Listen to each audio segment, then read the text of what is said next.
Macron au théâtre, après une salle de classe. Jeudi, à Berduy, Orne, Emmanuel Macron sera de nouveau interviewé ce dimanche soir, à partir de 20h35. Et pour décor, BFM TV et Mediapart ont choisi le Théâtre National de Chaillot, à Paris, 16e. Ces 2 heures d'entretien, qui ne manqueront pas de déborder du cadre horaire, ont été programmées en début de semaine, avant que la France ne participe aux frappes, avec les États-Unis et le Royaume-Uni, contre des installations syriennes à proximité de Damas et hommes s'abritant des armes chimiques.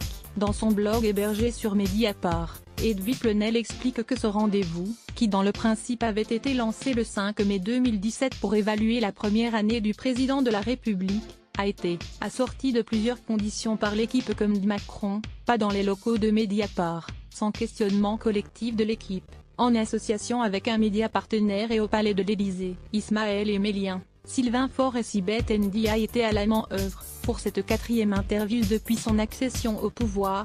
Décision a été prise d'interroger le chef de l'État conjointement avec Jean-Jacques Bourdin, RMC et BFM TV. Il va sans dire qu'il ne connaît aucune des questions qui lui seront posées dimanche soir, poursuit le fondateur du site d'investigation. Quant au lieu, après avoir proposé le Collège de France, le café Fluctuanec Mergiture, place de la République, c'est le Théâtre de Chaillot, place du Trocadéro qui a été retenu, pour des raisons de sécurité autant que le symbole, lieu du théâtre populaire de Jean Vilar.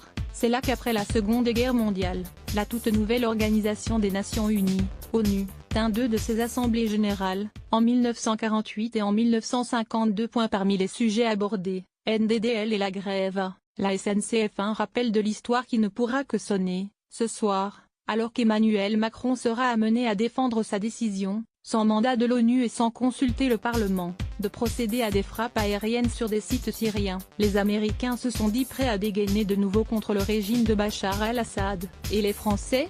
Le président de la République sera aussi fatalement interrogé sur les évacuations à Notre-Dame-des-Landes. Après 5 jours d'intervention et 6 d'affrontements, l'exécutif affirme que l'état de droit a été rétabli dans la zone. Mais la manifestation samedi à Nantes, et celle programmée dimanche après-midi dans la ZAD démontre que les éléments les plus déterminés restent sur place, avec le soutien de nombreux militants. Ce n'est pas un hasard si un délai supplémentaire a été donné aux zadistes, même expulsés, pour demander la régularisation de la projet sur à Notre-Dame-des-Landes. Sa politique économique, avec la hausse de la CSG, la suppression de l'ISF, la réforme de la fiscalité des entreprises et de dividendes, devrait figurer au menu. Le président de la République ne devrait pas en dire plus que jeudi, sur TF1, que ses propos de fermeté face aux cheminots. Enfin, le controversé projet de loi sur l'asile et l'immigration devrait être abordé, alors que le texte est débattu à partir de lundi à l'Assemblée et qu'il nourrit une petite fronde parmi certains parlementaires.